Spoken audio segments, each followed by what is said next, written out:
I just get you to clap. I'm an experienced clapper.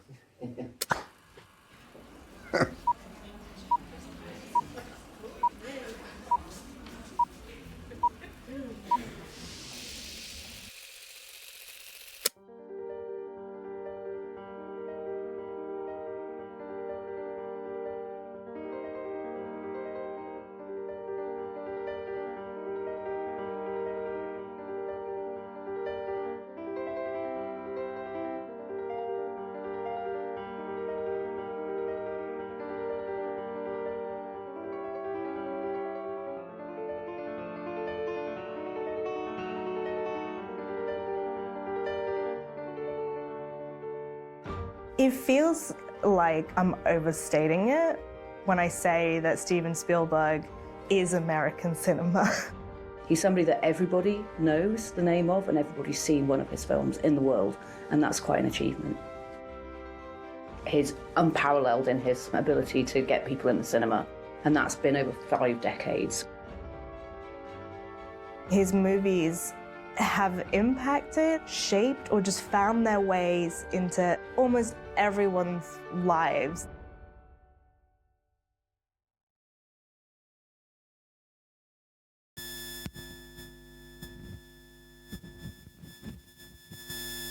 Are you trying, by selecting movies that involve kids, to somehow recapture the feeling of the early years when we were 10 years old? I got a feeling that you're looking for something in each movie. It's the same scene, the kids going down the stairs and the toys moving around. Is there something that happened someplace in your childhood that you're going after?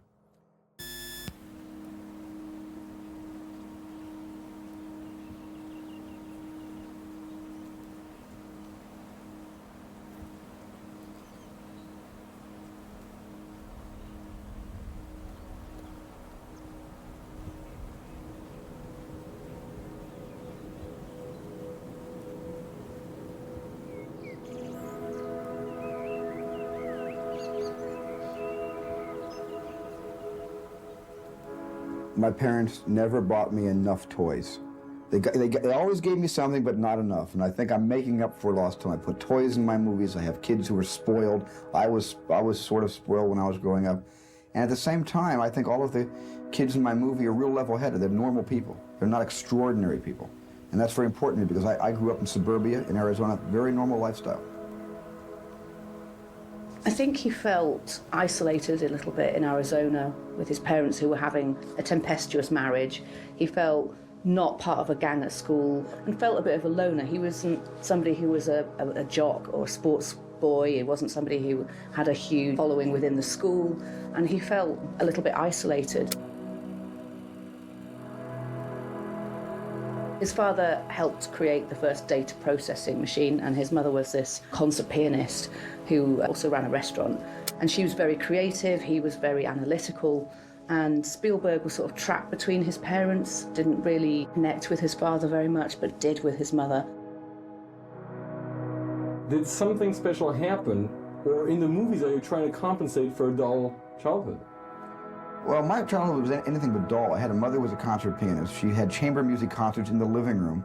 I had 3 younger sisters that would spray paint things on my walls and break all of the toys that I did have. And I had dogs that were never housebroken. And I had parakeets that flew around free that would not go in the cage and just, would sit on the curtain rods and drop all over the curtains. And I lived in a zoo, a wonderful, happy, middle-class American zoo. And if anything, a lot of my movies sort of, reflect the beautiful chaos of when I grew up.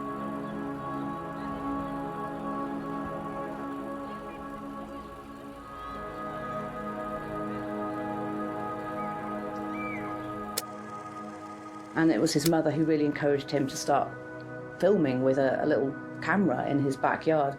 And that's what sort of helped him find his tribe. So he had this group of friends that he made films with and created all sorts of adventures with in the desert. And this was a way to really carve his own path and feel that he understood what he was doing and had his own agency as a kid. So I think it was something that he felt he could be the master of his destiny over. But was there a single shattering experience, or I mean, maybe I don't know if it's called mystic or spiritual, but there's a spiritual aspect to certain scenes that recur from movie to movie. With the contact with the light, or that thing, did that happen in your life? No, but maybe I wanted it to happen and it never did.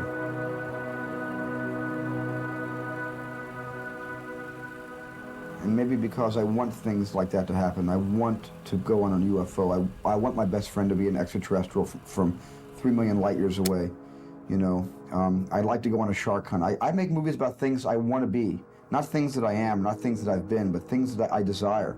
And that's my fantasy. I can play out my life and my fantasy through film. And I'm very lucky that studios give me money to be a kid all my life.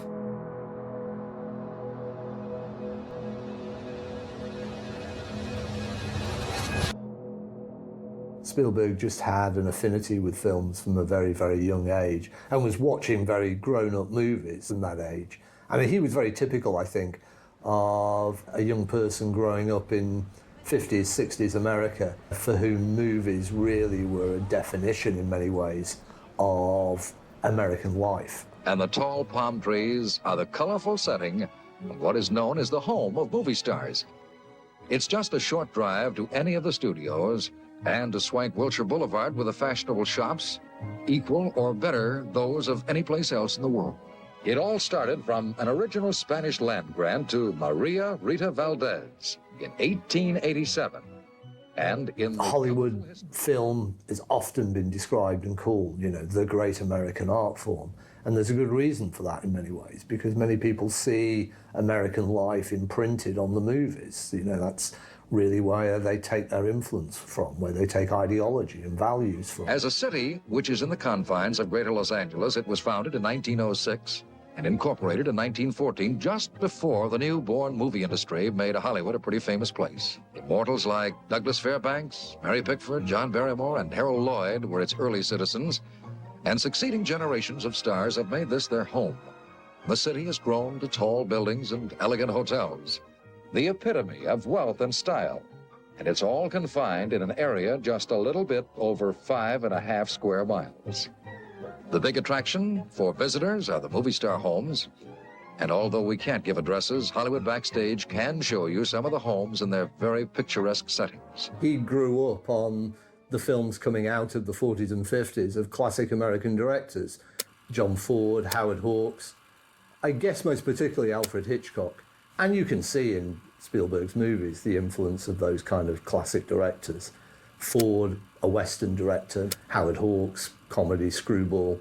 Hitchcock is different, and in some respects, Hitchcock and Spielberg don't match up very easily with each other. But then that's part of the influence, I think. Part of the thing that Spielberg's generation identified with was a mixture of classic American film mixed with European and world avant-garde cinema. He cites people like Kurosawa, Ozu, Godard, Truffaut, those kind of directors who were also beginning to seep into the consciousness of the baby boom generation who were going to transform Hollywood by the end of the 60s. I think I would have functioned very, very well in the 1930s and 40s being a movie director. I think in a sense that was really my era. And my favorite movies still, to this day, come from the 20s, 30s, 40s, and a little bit into the 50s. One of the films that was absolutely key to him was Lawrence of Arabia. He saw that, David Lean's Lawrence of Arabia, on a big screen, and that's something that he talks about now as something that really made him find that he couldn't be on any other path but to be a director. Up until that point, he liked films, he enjoyed making them, but that really galvanised him into a future that had to be in directing movies.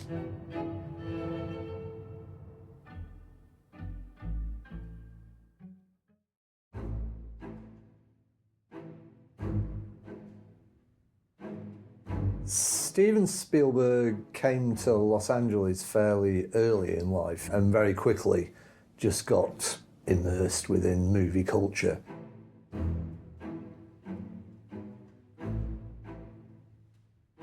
He was quite a precocious teenager, and having decided he wanted to direct, he then basically broke into Universal Studios backlot by jumping on a tram for a tour, and then when there was a bathroom break, not coming back to the tram and sort of wandering around the backlot. And he'd sort of inveigled his way into working in film that way. And he'd impressed some people. So he'd done a short film called Anne Boleyn, which had impressed with its ability and its competency, but he hadn't really been tested that much outside of TV.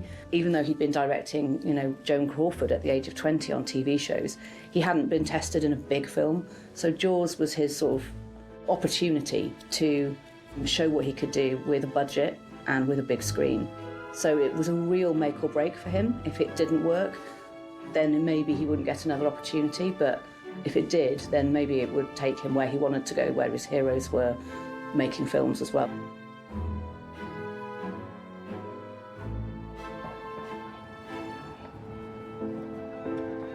Before Jaws, Hollywood was in this really interesting place because the studio system had disintegrated, had fallen apart. The Hollywood studios had started kind of going into television. They've been dipping their toes in there. And I think there was maybe a very big question of, what comes next? Is the age of cinema going as it used to be over? One of the most interesting aspects of Hollywood is the motion picture industry. This vast empire is also a potent factor in the economic life of Southern California. Its studios employ thousands of workers, electricians, carpenters, painters, seamstresses, artists, artisans of every conceivable kind. One way that Hollywood tried to re-establish itself in the 1950s and 60s was through technology. So it introduced 3D, Cinerama, CinemaScope, all of these kind of gimmicks. It introduced different kind of cinema experiences for audiences. Very little of it really worked above and beyond the odd film that had a kind of gimmicky attraction for certain audiences. And then Jaws comes along, and it's such a gargantuan hit that that became the mode of production from now on. It's we gotta just keep making Jaws.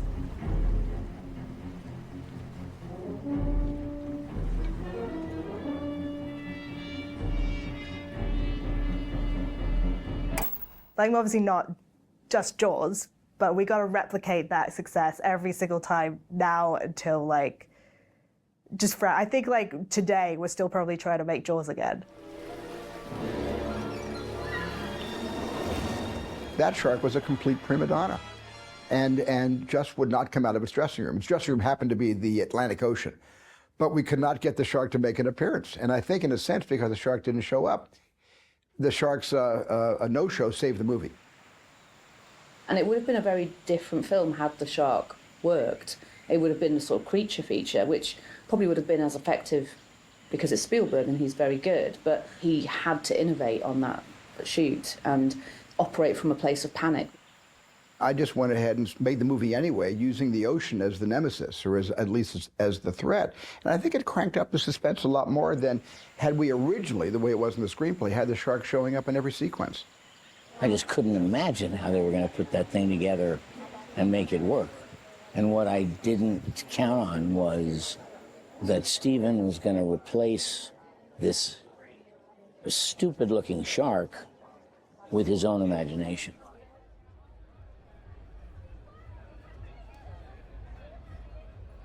When it opened, he and Martin Scorsese drove around Hollywood looking at the lines outside cinemas.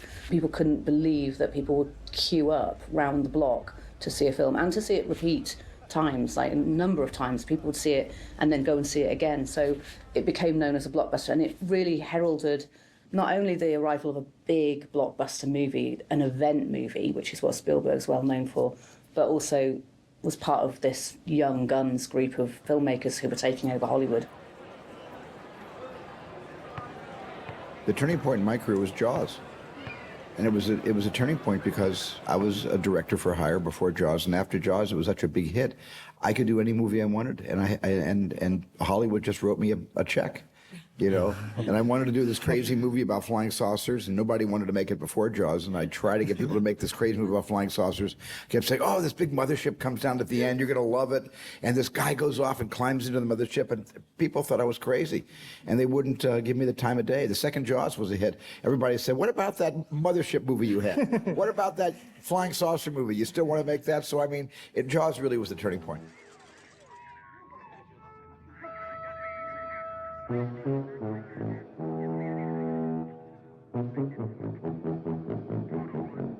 In the next project, which was Close Encounters, he was not completely different, but he was a person totally secure in who he was.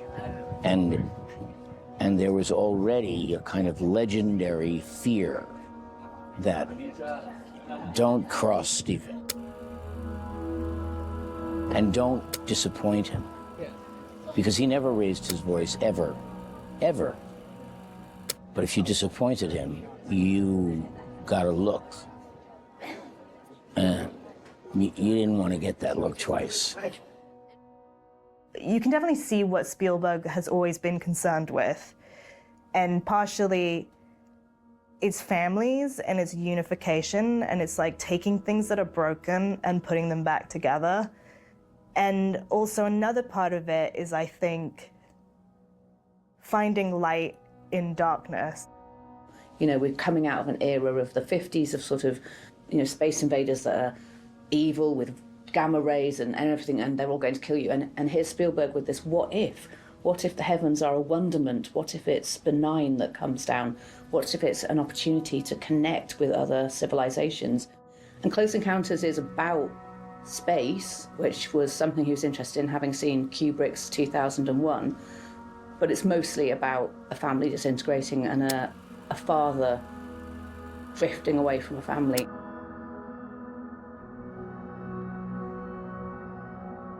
It was the first film I'd ever made about a family breaking up, colliding with their values or with their obsessions. And I wrote the script, so I think it was very evocative of my own life and the trauma that we all suffer. My parents announced to all of us that they were separating, and then later they would be divorcing. It was such a sort of mix of sci-fi but also the personal, and that's what makes it so successful. The character is so strong in this, as well as the effects.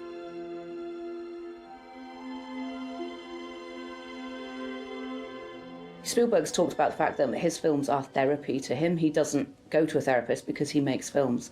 And this was something that I think is important to him to make and explore. You know, often the subconscious bell that's being rung are traumatic things that have happened to all of us when we're young people, and get a chance to express that trauma through painting or through music or through design or through filmmaking or through writing books or short stories. I mean, all of that comes out in the wash, even if you don't intend it to. And I, obviously, as a child, was very traumatized by the breakup of my family. So I think all of that is part of the gestalt that motivates all of us to make those key decisions about commitment. What do we commit to? And because when I commit to a movie, I'm committing to something, in a sense, for the rest of my life.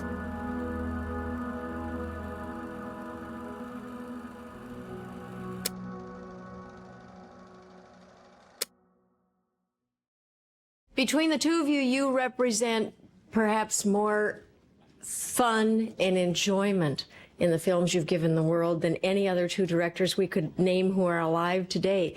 And neither of you has ever gone home with a gold statue. Does that make any difference? I want to know what you think about that. I have a lot of gold statues. They don't look like that one, but I have a lot of gold statues. You're next, George. That was a good answer, so it's up to you. You know, I don't really have any thoughts about it at all, actually. Okay.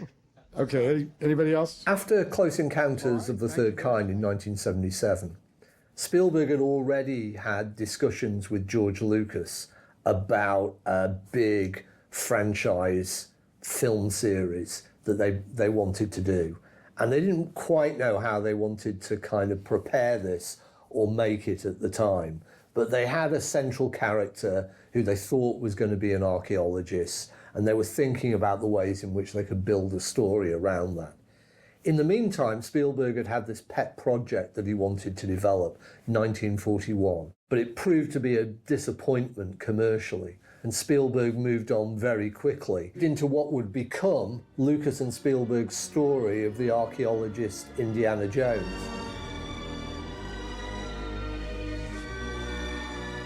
The question of what is your favorite Steven Spielberg movie is sort of funny to me, because I think everyone's answer is always going to be something intensely personal. I mean, for me, it's Indiana Jones, Raiders of the Lost Ark.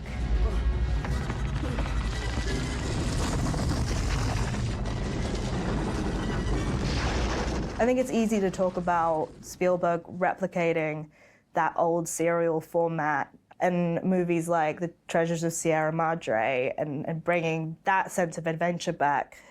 But he's also like a surprisingly complicated hero. And what strikes me about watching those movies again for the 100th time is seeing how much he fails and how much he's humbled. Like, really, those movies are about a man being consistently humbled in the face of either like God, like a larger spiritual force, or just like the weight of history, the weight of culture. He is a hero, but he's sort of not a hero at the same time. He's kind of just like a guy. And I think there's something about that that people really responded to. I had a great time making the first one here in England, and I wanted to repeat the experience, and I also, selfishly didn't want anyone else to make it.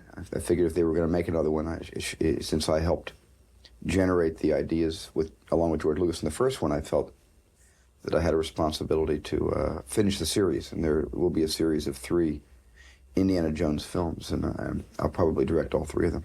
In one way, Raiders of the Lost Ark was a self-contained film. It had all the elements that pulled the narrative in a particular direction and ended the film as one, satisfyingly would want to see it end. It didn't necessarily leave any narrative threads hanging for some next episode or next installment, but it was quite clear and obvious, I think, to Lucas and Spielberg at the time that here was a setup, a character, a central figure who was absolutely ripe for a franchise. No one ever asks if I'm making AI or another 1941 or Hook. I've never heard that. The only 2 movies that anybody asks me, is there going to be another one, is E.T. and Indiana Jones. From tomorrow, the film opens all over the country. E.T. is a phenomenon, the biggest thing ever to hit the cinema. The Empire Leicester Square has already chalked up more than £100,000 worth of box office receipts. It's the first film I saw on the big screen. I couldn't see the whole film because I was crying too much and had to be taken out of the cinema by my mum. So I saw it in like 3 different sittings, and it still brings a tear to my eye every single time I watch it. And I know what's going to happen, and I know those emotional beats he's going to hit. I know how he's going to manipulate me with his cinematography and the music, and every time it gets me, and I think that's a massive achievement in film.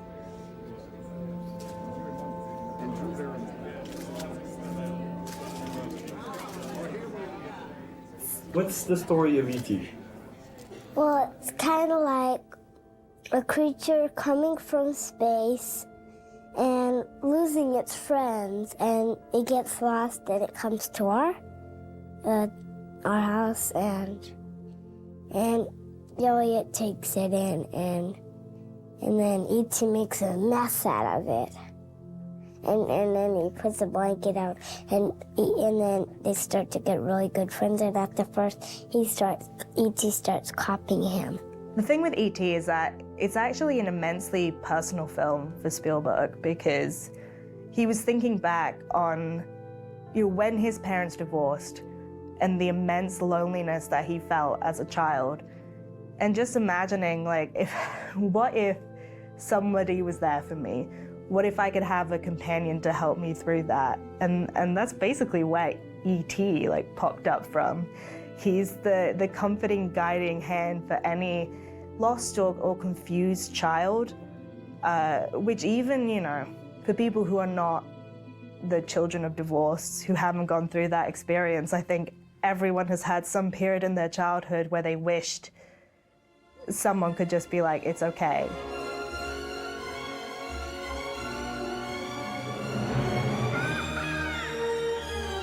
You believe you're flying on a BMX over suburbia.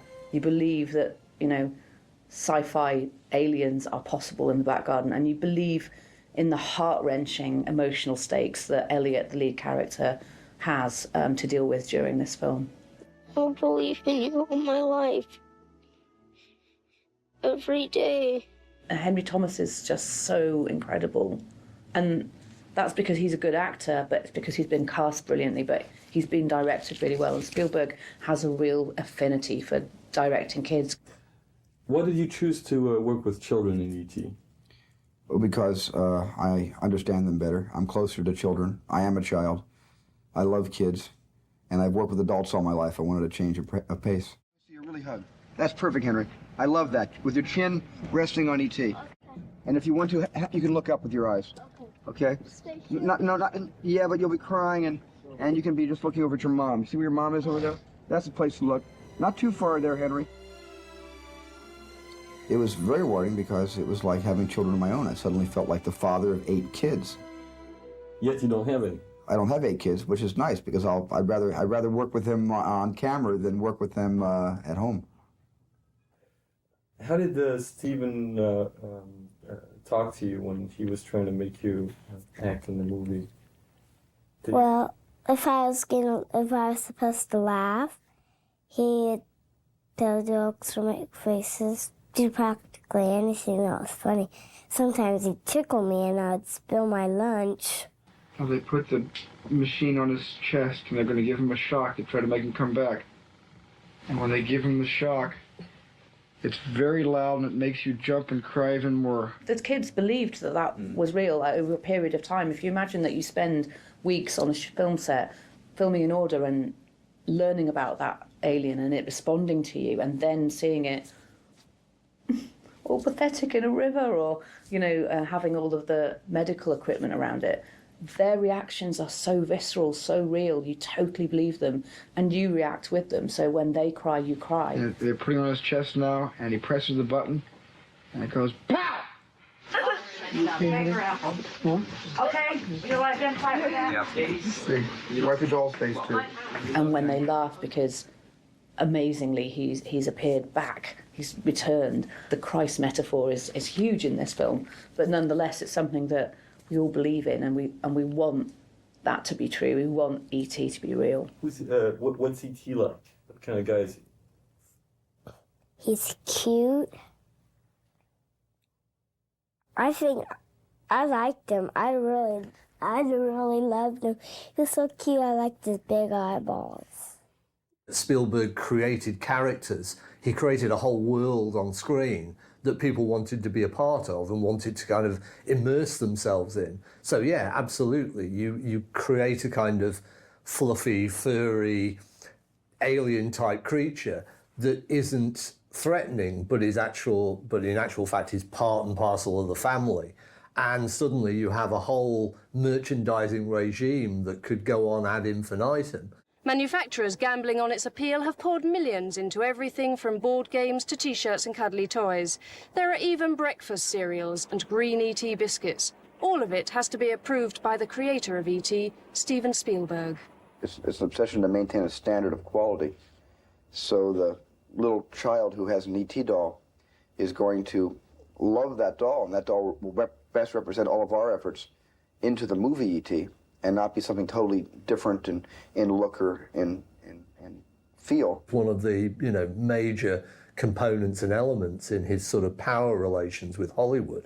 He got to dictate his own projects, but he also in a way got to dictate a sort of quality control over things. It's reported that you're making something like $1 million a day. Is that right? I wish I was making $1 million a day.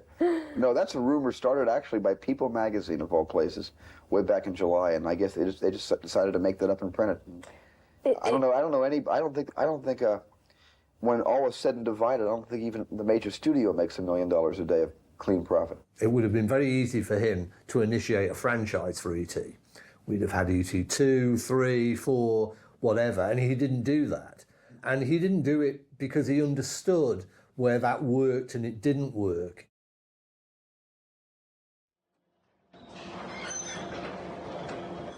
Not so long ago, spin-offs like these T-shirts were designed to advertise a film. Now the merchandising often does bigger business than the film itself. Batman sold $1 billion of spin-offs. Judging by Harrods' young customers, Jurassic Park will do even better. They're huge, they're exciting. Well, I like learning about how dinosaurs ate each other. It's huge and it's got huge teeth and it's just... The when you question see of one, it what just stands out. Draws Steven Spielberg to each movie that he makes, it sort of both comes down to like the really common impulses throughout his work of like, yeah, unity, fixing broken things, finding goodness. But also there's like often a something really specific about each movie he makes, you know, in the time and place that he is in his career, which is why I think you get a little bit of, during the 90s, him doing this like one for me, one for them mode with Schindler's List and Jurassic Park. I mean, it's absolutely groundbreaking in his visuals. No one had seen anything like that before. When we watched Jurassic Park, we were as filled with wonder as the characters. We couldn't believe our eyes.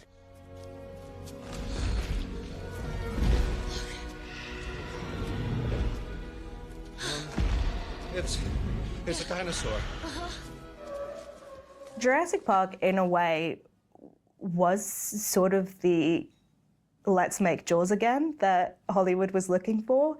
It was that combination of like the wonder of the natural world and these like dangerous creatures and the threat and the thrill of it.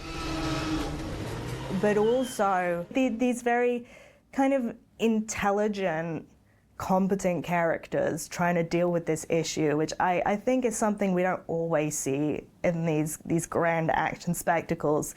And it's what I've always really appreciated about Jurassic Park. The object here is a replica of the upper arm bone from the wing of a flying reptile found in West Texas. Spielberg was very resentful about Jurassic Park at first because he was trying to make Schindler's List, and then every evening, like, the people were sending him mock-ups of dinosaurs, and he's like, stop, no, this is ridiculous. But, you know, I think now he has really come to appreciate both movies. We do just want to identify him with the Jurassic Parks and the ETs and the Jaws and this like big popcorn entertainment, light fun, and that isn't the entirety of who he is.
I have a particular empathy with the Holocaust, and especially with that particular story of Krakow. It's a microcosm, I think, of all that went on in 7 years, and told in both civilized and uncivilized terms. And I'm very anxious to see if there is a possibility of making a very uncommercial movie out of a rather remarkable idea.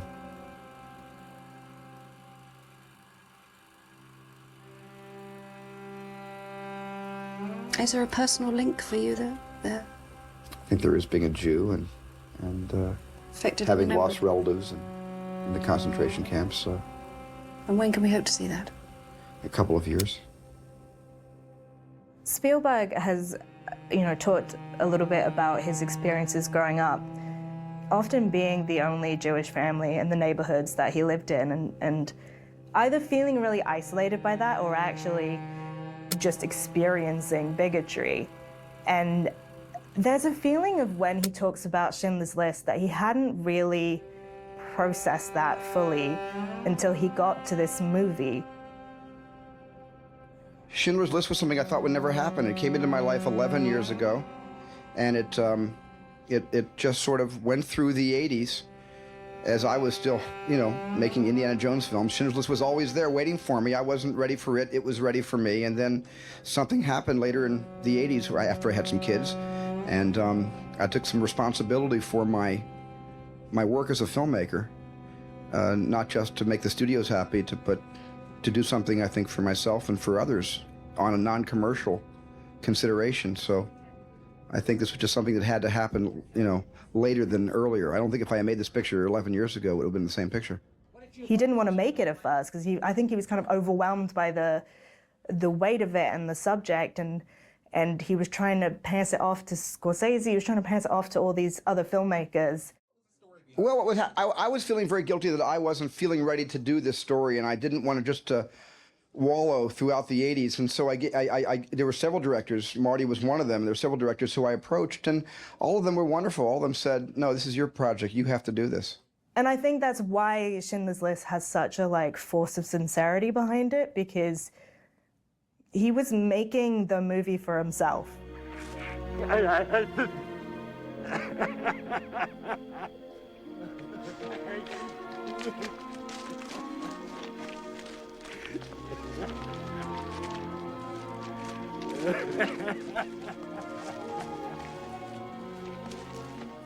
This is a legacy film, and it tells a story that's important to the world. And I think it's something that he wanted to explore to see if he could. He's a very commercial director up to this point. Could he make a black and white 3-hour art house film that might be an awards contender? This was it, and he had a go at it. The Oscar goes to, this is a big surprise, Steven Spielberg for Schindler's List. It proved that he can do everything. He can do the franchise crowd pleaser, the blockbuster, but he can also do something that is raw sentiment and historically uncomfortable and artistically beautiful. So it showed his huge capabilities. I want to thank my wife, who's here with me tonight, for rescuing me 92 days in a row in Krakow, Poland last winter, when things got just too unbearable. And my mom, who's here, who is my lucky charm, whom I love very, very much. And people took to it because it was something that had not been seen before. Nobody had attempted to make a film like that before. I would trade 2 Jurassic Parks, 3 Jurassic Parks, for all the letters and all that I've been getting since the film opened about 5 weeks ago. I mean, I would just have traded that whole dinosaur phenomenon for Schindler's List if somebody asked me to trade, because this is much more important. The subject matter is much more important. I can always go out and make an adventure film, but, this is just a project that I think needed to be made, and I think others need to make projects along similar lines. I really believe that. What did your mother say about the film when she first saw it? She couldn't speak for a couple of days anyway, and she was, but it was to my mother, it was really what she had been telling me all along. I mean, this film represents what I had heard in my own home. My parents were very, very vocal about the horror stories, and as a child, kids listened to horror stories. So as a child, I was almost entertained as a 6 and 7 and 8-year-old by the stories that they were telling. As I got older, I understood what they were really saying to me. People were not doing 3-hour black and white films with just a red coat in them that were about horrific subjects. Why would you want to go and see that? People might have said. But actually, audiences were hungry for that sort of veracity and realism. They wanted to be moved. They wanted to remember And it became a huge success critically and commercially, and an awards winner. Well, I think the film states itself very well through the historical record. You know, whoever saves one life saves the world entire. You know, Schindler created generations, and God bless him. Okay, thank you. Thank you very much. Thank you. He didn't want to take the proceeds for the film. He felt that that was unethical.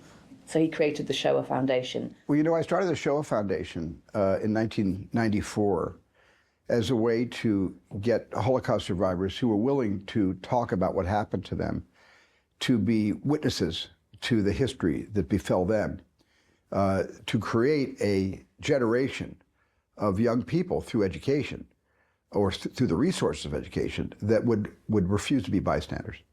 And based on what's happening today, nobody can afford to be a bystander any longer.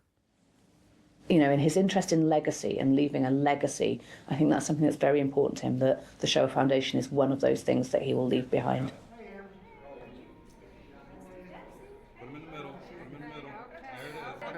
Reels of unexposed film remain unchanged in the darkness until they're exposed to light. And the Shoah Foundation grew out of the idea that whether it comes from a movie projector or a flickering yahrzeit candle, we have to create our own brightness. Even though you can't fix everything on your own, you do what you can. Because diffusing even one bullet can make a difference. And capturing just one story on film can make an impact. And watching survivors of past and recent genocides speak to our young people about the horrors of intolerance can change a mind and a heart forever. Past may be prologue, but it doesn't have to be programmed. This institute exists because we know that the future can always be rewritten. So after Spielberg had finished Schindler's List in 1993, it was a movie that had taken a huge amount out of him. He'd been working on it for a long period of time, and he basically took a rest from the movie industry for the next 4 years or so. What? Do you need an actress for your next film? I'm not working for a while. I'm off for a bit. Yeah.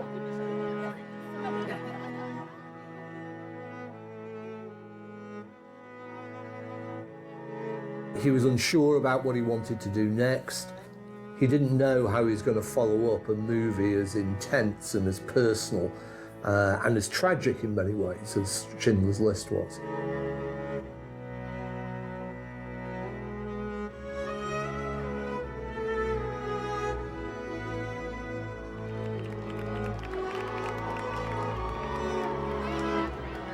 What he returned with in 1997 and 98 was a trio of films that really displayed the whole breadth and dimension of Spielberg's filmmaking in a completely new way, in a whole variety of different forms.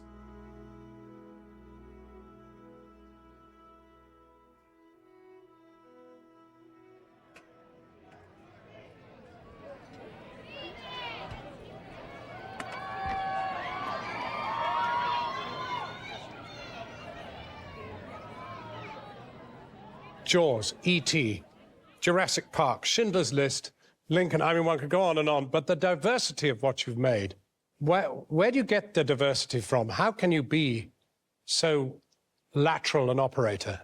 I never thought I had a kind of consistent style. I never saw myself as like a Capra or a Hitchcock or a Kurosawa or a Truffaut or even a David Lean, all of whose films were like epic books, epic novels. I don't think of myself as a stylistic director the way Scorsese is very stylistic. I think there's both a good and a challenging aspect to where filmmakers like Spielberg and Scorsese sit in the canon of American film today. In one sense, they're the sort of godfathers of this successive generations of American cinema coming out of the late 60s and early 70s. So a whole new, in fact, several new generations of filmmakers have come along who've cited their films as influences and cited their movie-making practice as an influence. You know, he manages to be both a huge movie fan and a genius. at the same time, which is an almost impossible balancing act. And after all, if you think about their contemporaries, many of those contemporaries have not survived into anything like the current era. Some of them have moved away from filmmaking. It's true some of them are also not alive anymore, but very few have managed to have the longevity that a filmmaker like Spielberg has had. Gentlemen.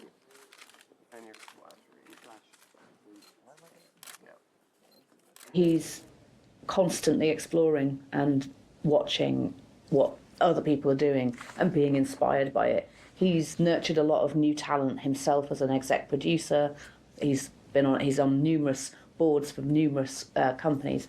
He's just hugely excited about film, and he's as excited as anyone else about what comes next.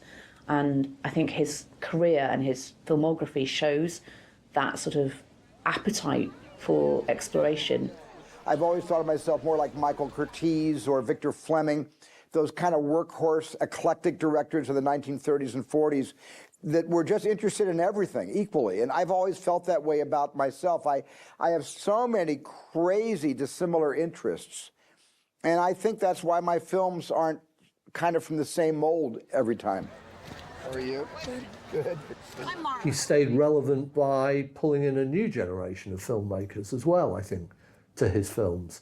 And I think the interesting thing about Spielberg in that regard is he's occasionally tried to go back and sort of pull in that younger generation by making a young Steven Spielberg film. Which I think even explains Ready Player One, because that movie feels like the most franchisey thing that he's done recently, and yet it is sort of a movie about a creator like looking back at the sort of monopolization of the culture that he created and feeling a sense of sadness about it. And I think that must have been why Spielberg wanted to make that film. And then he built it. He gave us a place to go. A place called the Oasis. In some ways, it's very identifiable as a Steven Spielberg film. It's just arguably not quite the same as the earlier movies in that way. This is the Oasis.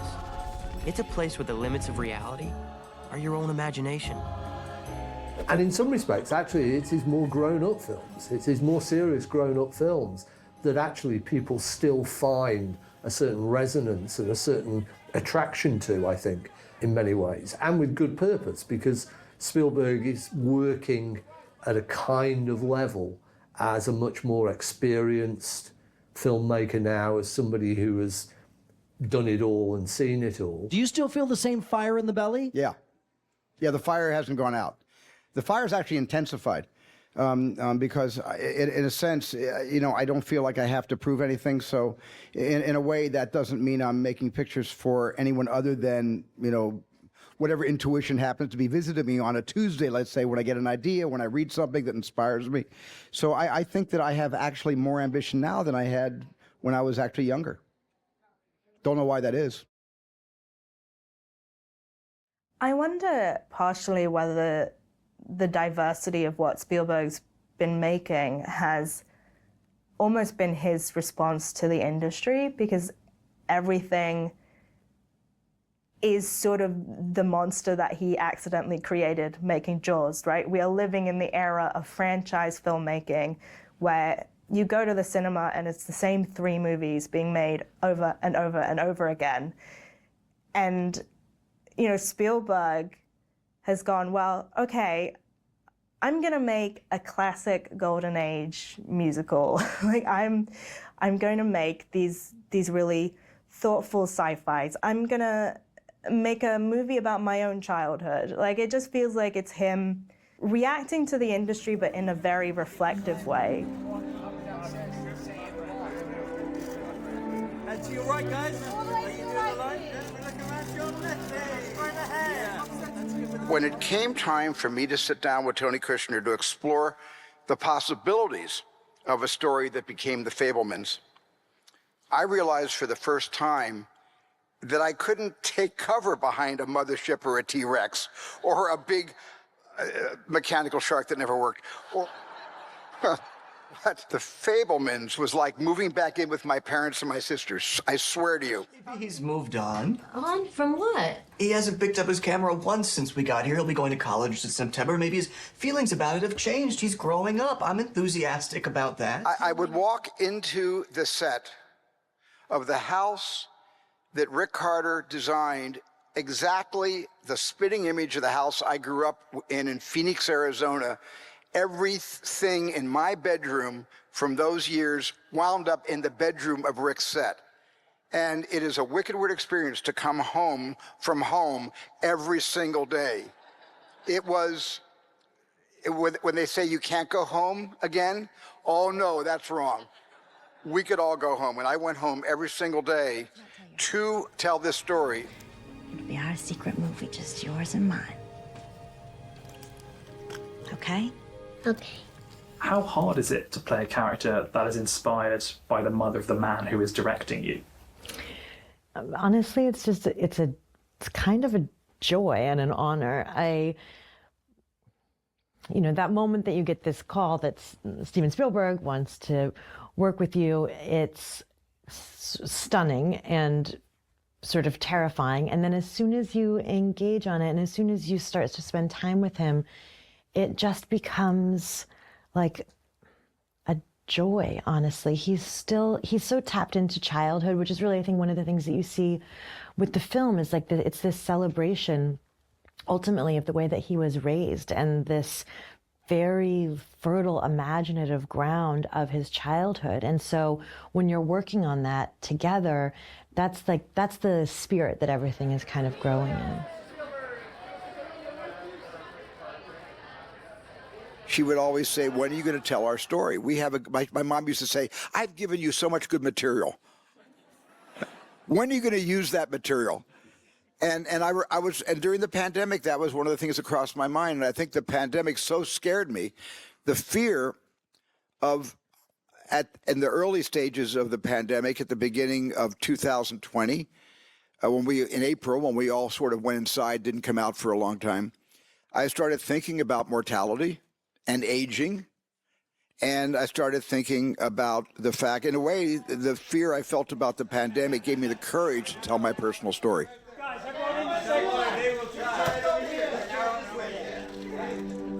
then the little guy right in front of your shoes. Just in the center. Everyone, left. And everyone left. Right, go.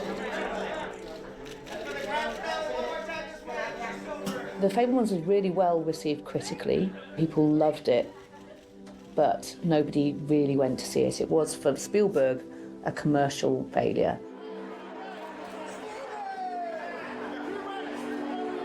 It makes me really sad that The Fabelmans just didn't do well at the box office at all, because it says so much about where we are with cinema.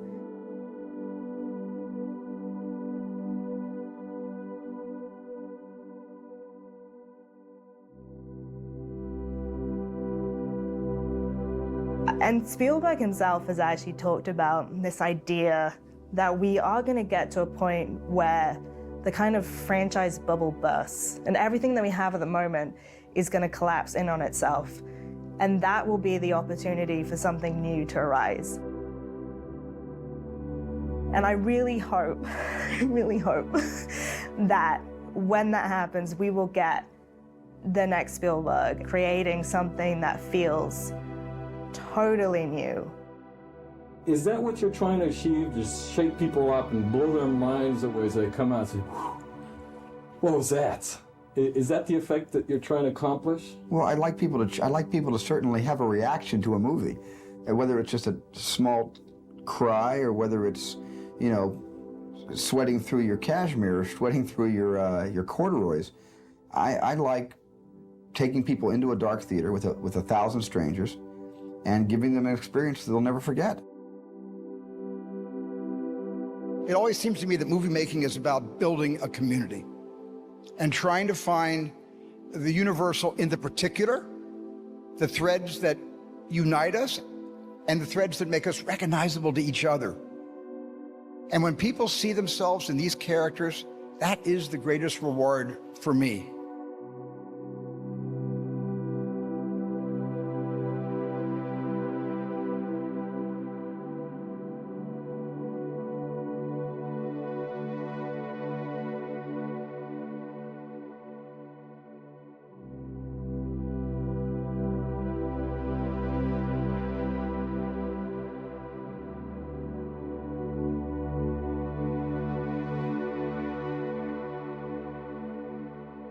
It has been a wild ride, and for putting me on that ride, buckling me in and sending me on my way every day, I think with reverence and awe and enormous gratitude of my very unique mother and father.